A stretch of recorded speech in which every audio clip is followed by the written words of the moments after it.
In this video, we'll walk you through how to set up and use Shapelab's VR and desktop dual mode, including how to switch between modes and set your default platform. Shapelab uses the OpenXR standard to connect with various VR platforms. If you haven't configured your OpenXR yet, check the How to Change OpenXR Settings guide for setup instructions.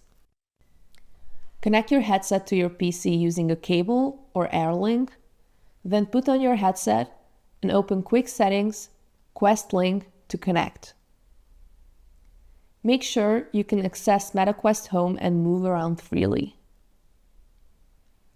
If you're using SteamVR, confirm that your headset and controllers are detected and that SteamVR Home is running properly. Once your VR setup is active, return to your desktop and start the Shapelab launcher.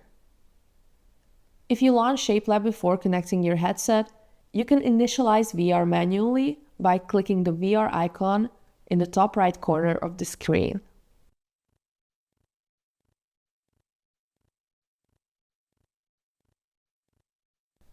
To switch between modes, hover over the VR icon in the top right corner and choose between Desktop mode, VR mode, or Auto mode. You can also choose your default startup mode.